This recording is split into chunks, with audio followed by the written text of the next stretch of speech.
हाँ, अस्सलाम वालेकुम। मेरा नाम फ़ज़ल वहाब है और आप लोग मेरा यूट्यूब चैनल देख रहे हैं। हम जो टॉपिक कंटिन्यू कर रहे हैं वो इंट्रोडक्शन टू कोऑर्डिनेट ज्योमेट्री है और हम सेकंड एक्सरसाइज कर रहे हैं इस टॉपिक का। इसके क्वेश्चन नंबर 1, 2, 3 हम पहले कर चुके हैं। ये क्वेश्चन अच्छे खासे लेंथी है और क्वेश्चन नंबर 4 आज हम कर रहे हैं। क्वेश्चन नंबर 4 ये लिखा हुआ है कि use the distance formula to prove whether or not the points this and this lie on a straight line. मतलब इसको अगर हम दूसरे वर्ड्स में इसको कहते हैं कि अगर किसी एक लाइन के ऊपर एक ही लाइन है और इसके ऊपर 3 पॉइंट्स है, एक पॉइंट ये है, एक पॉइंट ये है, एक पॉइंट ये है, लेट्स से ये पॉइंट ए है, ये पॉइंट बी है, ये पॉइंट सी है, ठीक है। तो इसको हम कहते हैं कोलिनियर पॉइंट्स कहते हैं। क्या कहते हैं? Collinear points. तो कहते हैं कि ये 3 points this one and this one lie on a straight line, कि एक ही लाइन के ऊपर, यानी ये तीनों कोलिनियर पॉइंट्स हैं। If you write this like this one कि this and this are collinear points, so इसमें भी कोई वो नहीं है, वो भी गलत नहीं है, ठीक है। तो एक ही लाइन के ऊपर होने का मतलब कि तीनों कोलिनियर पॉइंट्स है, ठीक है। तो कहते हैं कि हमने डिस्टेंस फार्मूला यूज़ करना है और हमने डिस्टेंस फार्मूले को यूज़ करके ये बताना है कि ये जो 3 पॉइंट्स हैं ए बी एंड सी, ये 3 पॉइंट्स हैं, ये 3 पॉइंट्स हमारे पास कोलिनियर पॉइंट है। मतलब ये कि these lines lying on a straight line, ठीक है। तो अब डिस्टेंस फार्मूला हम किस तरीके से कर सकते हैं? देखिए, पहले इसको ओरली अंडरस्टैंड करें कि जो आप करने जा रहे हैं तो मैं करना क्या है। जब तक आपको पहले से पता ना हो कि मैंने क्या करना है तो उस वक्त तक जाहिर है आपका आंसर फिर आएगा नहीं और आपसे गलती होगी। देखिए, अगर हम एक ही लाइन के ऊपर है तो ये जहन में रख लें कि ये जो 2 पॉइंट्स हैं, ये 2 पॉइंट्स, डिस्टेंस फार्मूला हमने यूज़ करना है। ये दोनों पॉइंट्स के दरमियान डिस्टेंस निकाल देंगे, ठीक है, और इन दोनों पॉइंट्स के दरमियान डिस्टेंस निकाल देंगे। एक तो मेथड ही है। और दोनों का सम जब हम AC निकालेंगे, दोनों का सम सेम आना चाहिए, एक चीज़, यानी AB plus BC is equal to AC। तो चूंकि पॉइंट्स तो गिवन है तो मैं AB निकाल दूं, BC निकाल दूं, प्लस कर दूं, एक वैल्यू आ जाएगी और मैं AC पर डायरेक्ट निकाल दूं, AC line length distance formula से निकाल दूं, आंसर मेरे पास सेम आना चाहिए। अगर आंसर सेम आ रहा है, अगर ये पॉइंट्स आगे पीछे हैं तो फिर डिस्टेंस कम ज़्यादा हो जाएगा, ठीक है। स्ट्रेट लाइन के ऊपर कम डिस्टेंस कम ज़्यादा नहीं होता। एक तो ये मेथड होता है कोलिनियर पॉइंट्स को, चूँकि हमें डिस्टेंस फार्मूला बताया हुआ इन्होंने। अदरवाइज एक और मेथड भी है और वो हम ग्रेडियंट, जो कि आगे जाके पढ़ेंगे, ग्रेडियंट की मदद से भी हम ये शो कर सकते हैं कि ये तीनों पॉइंट्स जो है एक लाइन के ऊपर एग्जिस्ट कर रही है। लेकिन चूंकि यहाँ पे डिस्टेंस फार्मूला यूज़ किया हुआ है तो हम डिस्टेंस फार्मूले को यूज़ करेंगे और ये प्रूफ करेंगे कि these 3 points A, B and C, यानी A, B and C, they are lying on the same straight line, ठीक। अब यहाँ पे हम पहले क्या करते हैं, लेट्स से कि हम इसको लेबल करते हैं A से और B से और C से, ठीक है। तो हम फिर क्या करते हैं, पहले AB निकाल लेते हैं। AB is equal to x2, मैं एक दफ़ा फार्मूला लिख देता हूँ, x2 minus x1 whole square plus y2 minus y1 whole square under root, इस तरह से। तो x2, this is x2, this is x1, this is y2, this is y1, ठीक है। तो ये -2 minus 1 whole square plus y2 is 8 minus 1 whole square, 8 minus 1 whole square, y2 is 8, y1 is 1, so y2 minus y1, 8 minus 1 whole square and under root, ठीक है। इस तरह से ये -3 होल स्क्वायर हो जाएगा और ये 7 स्क्वायर हो जाएगा। ये 9 plus 49, this is equal to under root 58, under root 58। A B हमारे पास अंडर रूट 58 आ रहा है, ठीक है। अब हम क्या करते हैं कि BC निकाल लेते हैं। BC again the same formula we will use, और मैं इसको मिटा दूं यहाँ से क्योंकि मुझे यहाँ इसकी ज़रूरत पड़ेगी। Okay, now B and C, so BC I'm not writing this formula because it has been already written here, so I don't need to write this again. Direct मैं वैल्यू पुट कर दूंगा. x2 minus x1, 4 minus 2 whole square plus 10 minus 8 whole square, 10 minus 8 whole square and under root.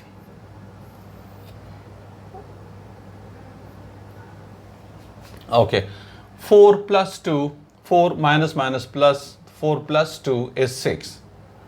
6 square plus 10 minus 8 is 2 square. And you are getting 36 plus 4 is equal to under root 40. Okay, the second value is under root 58 plus ये under root 58 आ रहा है A B और B C under root 40 आ रहा है. ठीक है. अच्छा, अब हम क्या करते हैं कि ए सी निकाल लेते हैं. टोटल डिस्टेंस कितना हो जाएगा, यानी ये लाइन है, मैं पहले से इधर बना लेता हूँ. ये लाइन ज़ाहिर है थोड़ी सी टेढ़ी आ रही है, लेकिन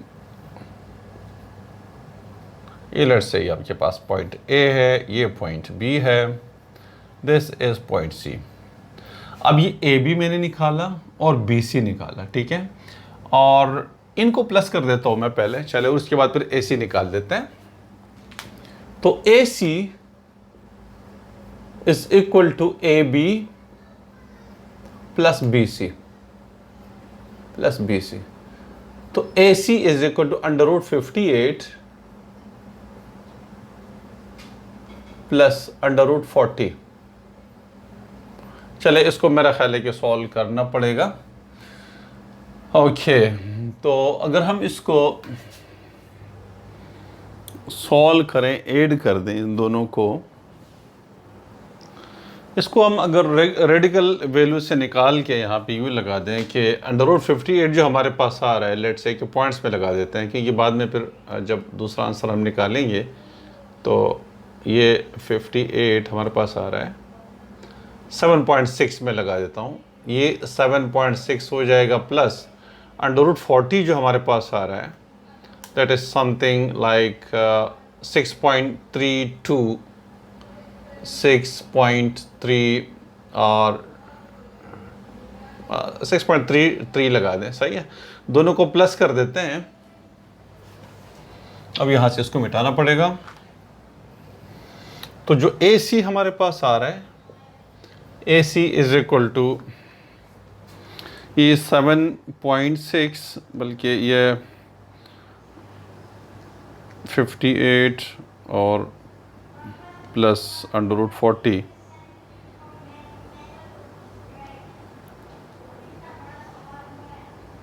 ओके,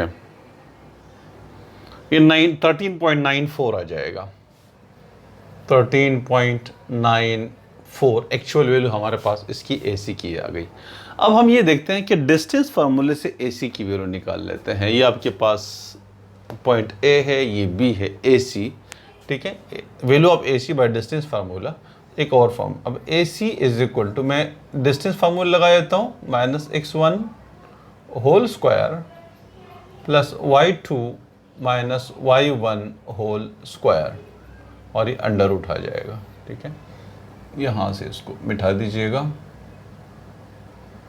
ये अंडर रूट आ रहा है. ठीक है, ये मेरे पास आ रहा है x2 जो मेरे पास आ रहा है वो 4 माइनस 1 हो जाएगा, 4 minus 1 whole square plus y2 minus y1 is 10 minus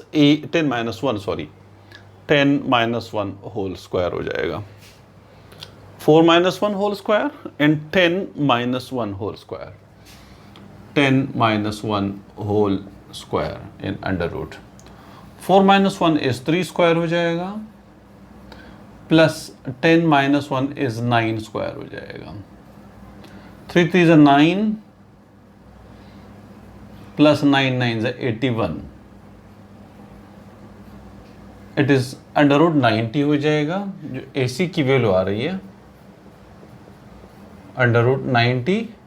अगर आप इसको उसमें कन्वर्ट कर देंगे, डेसिमल के अंदर कन्वर्ट कर देंगे, तो हमारे पास ये वैल्यू आ रही है under root 9 point something, 9.7 something आ रहा है. Okay 90 and you got the value which is equal to 9.48 9.49 कर दें. AC is equal to 9.49. अब ये देखिए यूनिट्स, एक हमने डिस्टेंस देखिए, एक वैल्यू आ रही है 13.94, यानी हमने AB और BC को प्लस किया. पहले AB निकाला, AB निकाला, फिर BC निकाला, और AB और BC से जो AC आता है वो हमने निकाल लिया. वो हमारे पास वैल्यू आ रही है 13.94, और ये हमने फिर AC का डायरेक्ट फार्मूला यूज़ किया, उससे हमारे पास 9.49. डिफरेंट वैल्यूज़ आ रही है. तो डिफरेंट वैल्यूज आने का मतलब ये है कि these points are not lying on the straight line, क्योंकि अगर ये एक ही स्ट्रेट लाइन के ऊपर होते तो फिर वैल्यू सेम आनी चाहिए थी. ठीक है, देखिए मैंने पहले आप लोगों को फिर से एक दफ़ा वैल्यू क्यों सेम आनी चाहिए थी. ये आपके पास स्ट्रेट लाइन है, ये आपके पास ए है, अगेन ये आपके पास बी है, और ये आपके पास सी है. तो ये ए सी, ये जो फासला है, दिस वन, ये जो फासला है, ये A B plus B C, हमने वही किया. ये A B plus B C, इन दोनों को हमने प्लस किया, और 13.94 आ रहा है. और या मैं डायरेक्ट ए सी, ये फार्मूला ए सी वाला डिस्टेंस फार्मूला यूज़ करो.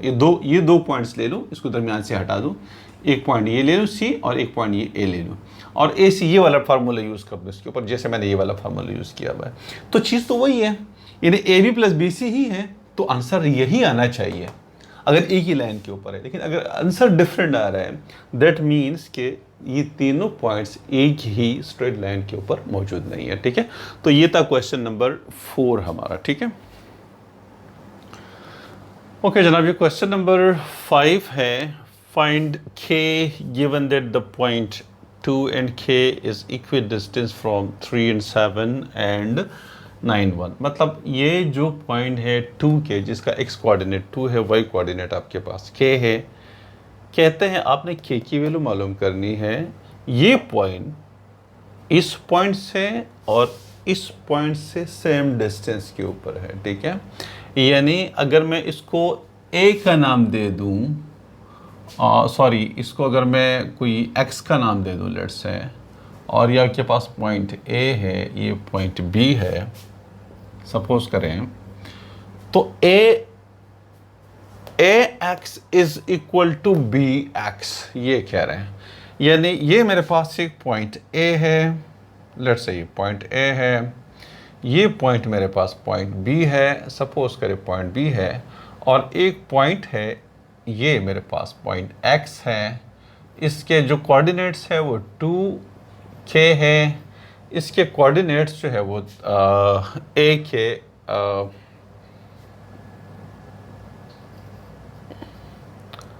3 7 है, इसके कोऑर्डिनेट्स जो है मैं रफली कर रहा हूँ 9 and 1 है. ठीक है, और ये उसने पहले से बोला हुआ है कि ये जो पॉइंट है ये इस पॉइंट से और इस पॉइंट से इक्वल डिस्टेंस के ऊपर, यानी ये दोनों फासले एक जैसे हैं.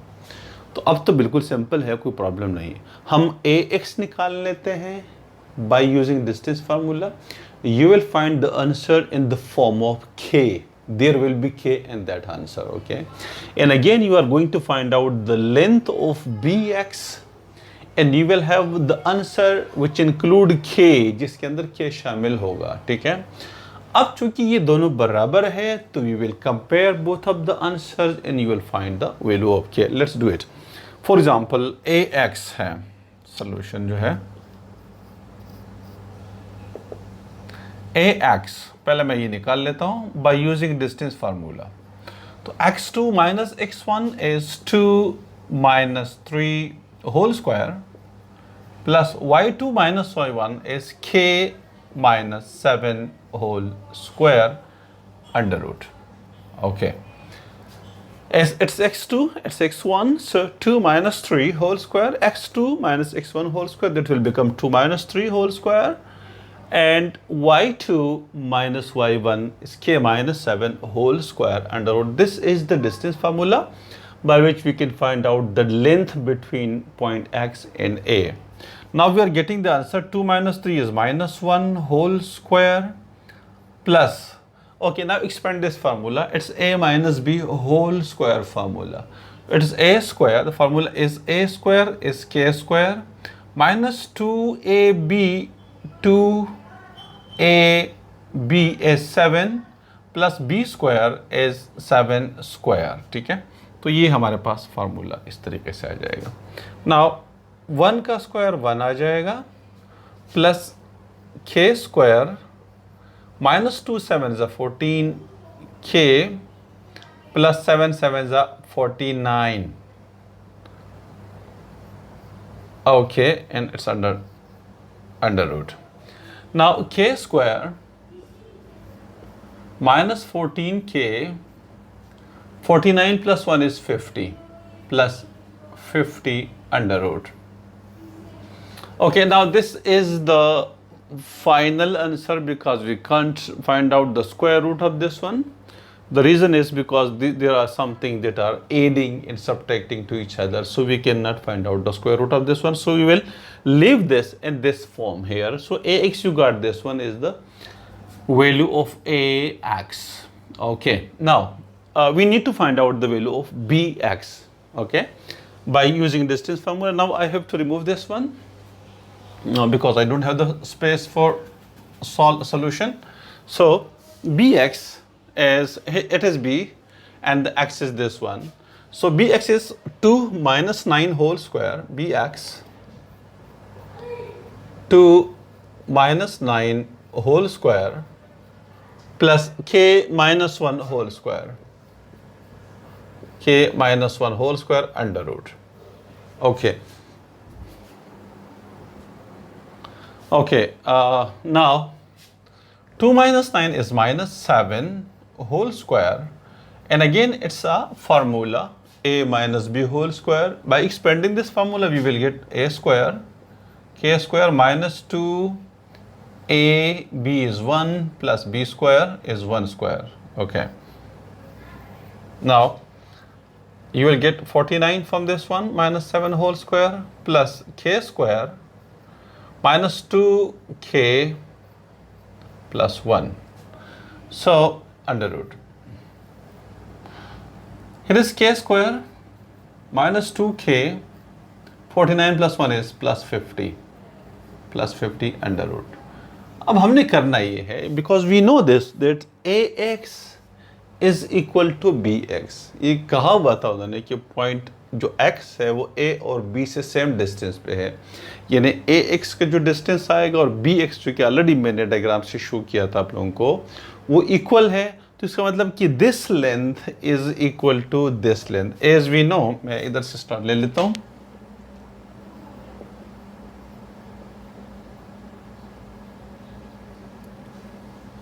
That ax is equal to bx. Okay, so ax is equal to k square minus 14k plus 50 under root is equal to bx is equal to k square minus 2k plus 50 under root. Now square root will be cancelled with the square root and k square will be cancelled with, okay, but do it here. Okay, मेरा ख्याल है कि हम इसको इधर ही continue करते हैं। तो we will get k square minus 14k plus 50 is equal to k square minus 2k plus 50. k square के साथ कैंसिल, 50 50 के साथ कैंसिल। ओके, अब माइनस 14k और ये इधर आके प्लस 2k हो जाएगा। माइनस 14k इधर आके plus 2k is equal to, you are getting 0 here. Okay, minus 12k is equal to 0, तो k is equal to 0 upon minus 12 which is equal to 0. So k is equal to, the value for k is 0 when ax is equal to bx, or this point x is equidistant from point A and point B. So x की जो k की value हमारे पास आ रही है वो value हमारे पास 0 आ रही है। ओके, क्वेश्चन नंबर 6 जो है अगर आप उसको रीड करेंगे तो उसमें लिखा हुआ कि use distance formula to verify that the point A B C are collinear. तो कोलिनियर का पहले हम क्वेश्चन नंबर 4 के अंदर कर चुके हैं, दोबारा हमें क्वेश्चन नंबर 6 को सॉल्व करने की ज़रूरत नहीं है। क्वेश्चन नंबर 7A जो 7 है, verify whether or not the point this and this are the vertices of an equilateral triangle। equilateral triangle का जो क्वेश्चन नंबर 1 है वो ऑलरेडी हम कर चुके हैं। तो question number 1 and question number 7 they are the same, okay।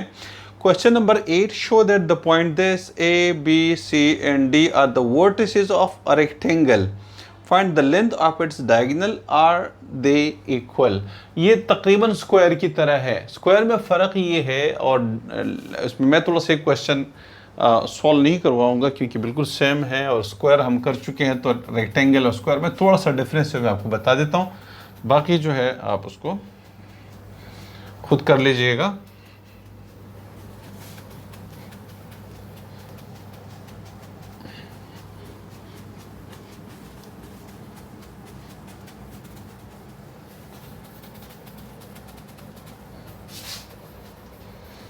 Okay, I'm sure it's fair enough।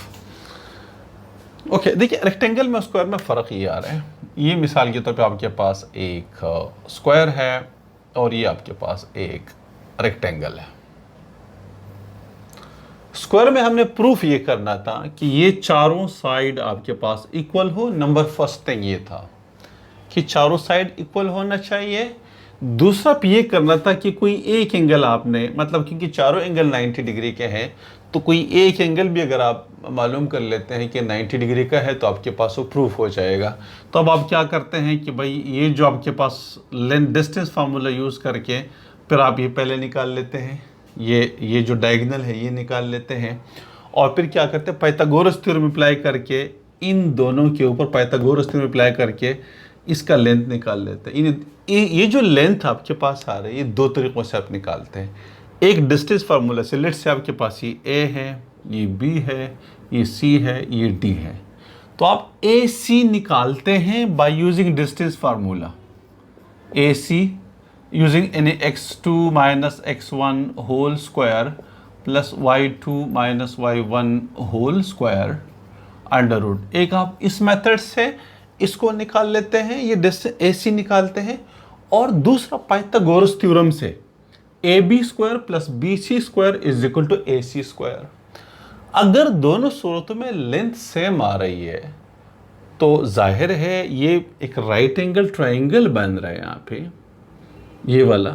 तो हम इस लेंथ को दो तरीक़ों से निकाल सकते हैं, डिस्टेंस फार्मूले से भी और पाइथागोरस थ्योरम अप्लाई करके। अगर ये 90 डिग्री का है तो फिर पाइथागोरस थ्योरम अप्लाई होगा और आंसर दोनों का इस डिस्टेंस फार्मूले से और पाइथागोरस थ्योरम से सेम आएगा।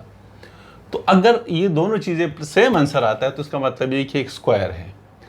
एग्जैक्टली ये हमने इधर भी करना है, फ़र्क सिर्फ ये है कि अपोजिट साइड्स को ए बी सी डी, ये साइड इक्वल होगा इस साइड का, चारों साइड इक्वल नहीं होंगे क्योंकि ये स्क्वायर नहीं है, ये रेक्टेंगल है।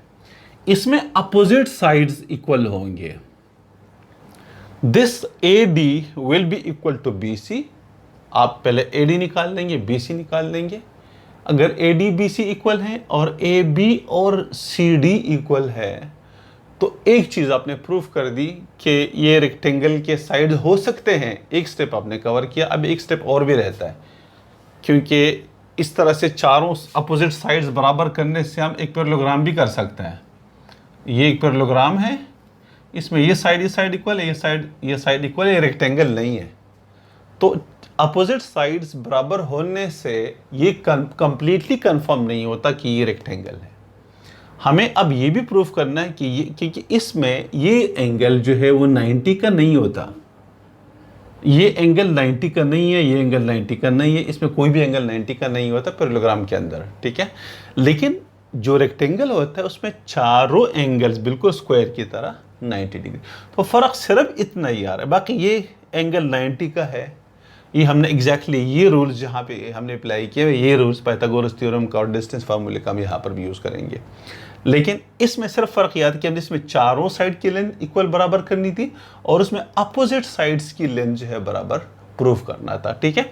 बाकी जो है हम क्या करेंगे, वही AC हम निकाल देंगे बाय डिस्टेंस फार्मूला। इस फार्मूले से फिर हम पाइथागोरस थ्योरम अप्लाई कर दें कि अगर ये राइट एंगल है आपके पास एक 90 डिग्री का है, तो ये पाइथागोरस ये राइट एंगल ट्राइंगल बन जाएगा और पाइथागोरस थ्योरम अप्लाई हो जाएगा, तो AC जो है हाइपोटेन्यूज बन रहा है, आपके पास ये वैल्यू आ जाएगी, ठीक है। तो AC आपके पास आ जाएगा। इस क्वेश्चन के अंदर जो पूछा हुआ है कि एक तो ये आपने रेक्टेंगल प्रूफ करना है, तो आप दो चीज़ें कर लें। एक आपने अपोजिट साइड्स को बराबर प्रूफ कर लें, इन AD डिस्टेंस फार्मूले से निकालें, BC निकालें, both of them should be equal, AB and CD should be equal, एक चीज़। और दूसरा फिर पाइथागोरस थ्योरम और डिस्टेंस फार्मूले AC के ऊपर, AC की लेंथ निकालें दो तरीकों से, डिस्टेंस फार्मूले से और पाइथागोरस थ्योरम से। अगर ये वैल्यू सेम आ रही है तो ये रेक्टेंगल तो है, एक चीज़ तो प्रूफ हो गई, दो स्टेप्स के अंदर ही प्रूफ हो जाएगा। अब उसने आगे पूछा हुआ है कि भाई आप डायगोनल की लेंथ निकालते, एक डायगोनल की आपने लेंथ निकाली AC पहले से, अब BD की भी निकाल दीजिएगा डिस्टेंस फार्मूले से, और कहते हैं क्या ये इक्वल है, तो हाँ अगर रेक्टेंगल है तो इक्वल होंगे हमेशा के लिए, ठीक है। तो ये खुद ब खुद ये AC और BD दोनों की लेंथ बराबर आ जाएगी, इसलिए ये क्वेश्चन करने की ज़रूरत नहीं है। ओके, क्वेश्चन नंबर हम जो करें 9, show that the point M, N, P and Q are the vertices of a parallelogram.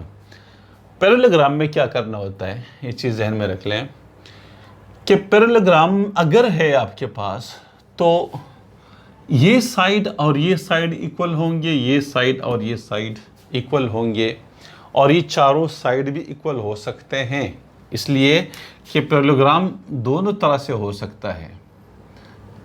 इन्हें अगर, अच्छा दूसरी बात ये, मतलब ये चारों इक्वल हो तो भी पैरेललोग्राम होगा, और अगर ये अपोजिट साइड्स इक्वल हो तो भी पैरेललोग्राम होगा, ठीक है। अच्छा दूसरी बात ये, पैरेललोग्राम रेक्टेंगल भी पैरेललोग्राम है, लेकिन इस पैरेललोग्राम को रेक्टेंगल कहते हैं। पैरेललोग्राम एक ब्रॉड सब्जेक्ट है, पैरेललोग्राम के अंदर रेक्टेंगल भी आता है, स्क्वायर भी आता है। तो अगर हम ये पॉइंट्स, अब आपको सिर्फ ये प्रूफ करना है कि अपोजिट साइड्स आर इक्वल या चारों साइड इक्वल हो, तो प्रूफ हो जाएगा कि वो आपके पास एक पैरेललोग्राम है, ठीक है। तो ये question number 9। Question number 10, find the length of the diameter of the circle having centre C -3 6 and passing through P जो कि 1 3 है। ओके, ये क्वेश्चन मेरा ख्याल है हमें करना पड़ेगा। क्वेश्चन नंबर 10 को सॉल्व कर लेते हैं। देखिए ये हमारे पास एक सर्कल है, क्वेश्चन नंबर हम 10 कर रहे हैं, और ये last question of this exercise है, and we will finish this exercise and then we will move on to the next exercise in the next video. अब लेट्स से कि आपके पास वो कहते हैं कि सेंटर इसका ये वाला है जो कि C नाम है उसका, सेंटर C, और उसके कोऑर्डिनेट्स गिवन है that these are -3 and 6, C is -3 and 6, और इस सर्कल के ऊपर एक और पॉइंट है जहां से सर्कल पास हो रहा है। लेट्स से पॉइंट मैं ये ले रहा हूं, वो 1 3 है, लेट्स से पॉइंट P जो है वो 1 3 है। अब हमने क्या करना है कि इस सर्कल का डायमीटर निकालना है, ठीक है। तो डायमीटर क्या होता है, पहले इस चीज़ को समझ ले कि डायमीटर हमारे पास क्या होता है। डायमीटर वो लाइन होती है जो सर्कल के एक किनारे से दूसरे किनारे तक सेंटर में से गुजरती हुई जाती है। डायमीटर वो लाइन जो सर्कल के एक किनारे से दूसरे किनारे तक सेंटर में से गुजरती हुई जाती है, यानी ये अगर पॉइंट है तो ये मेरे पास डायमीटर बन जाएगा।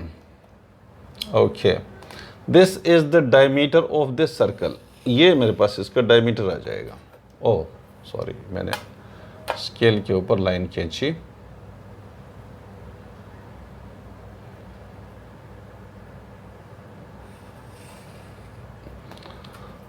ओके, ये जो है डायमीटर ऑफ दिस सर्कल, ठीक है।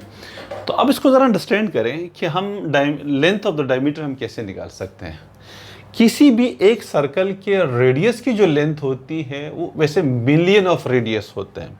अगर आप इस पॉइंट से किनारे तक लाइन ड्रा करना शुरू कर दें यू करके, ये सारे रेडियस होंगे, यानी सी से लेके पी तक, इस पॉइंट तक ये रेडियस कहलाएगा। सी से लेके इस पॉइंट तक, लेट से मैं उसको क्यू का नाम दे देता हूँ, इस पॉइंट तक, ठीक है, इस पॉइंट तक ये पर डायमीटर कहलाएगा। पी से लेके क्यू तक जो लेंथ होगी ये डायमीटर कहलाएगी, ठीक है। सेंटर से किनारे तक का जो लेंथ है, सेंटर से किनारे तक की जो लेंथ है, दैट एरिया लाइन है, that is the radius of the circle. और जो लाइन एक किनारे से सेंटर में से गुजरती हुई दूसरे किनारे तक पहुंचती है वो डायमीटर कहलाती है। अब ज़रा देखिएगा कि रेडियस और डायमीटर के अंदर रिलेशनशिप क्या है। हाफ ऑफ द डायमीटर एक रेडियस होता है, मतलब दो रेडियस मिला के देखिए, एक रेडियस ये है, एक रेडियस ये है। ये आपके पास सेंटर है, ये आपके पास सेंटर है, ये सेंटर है, एक रेडियस ये, एक रेडियस है। तो जो डायमीटर है, डायमीटर डी, वो 2 रेडियस के बराबर है, 2 रेडियस के बराबर है।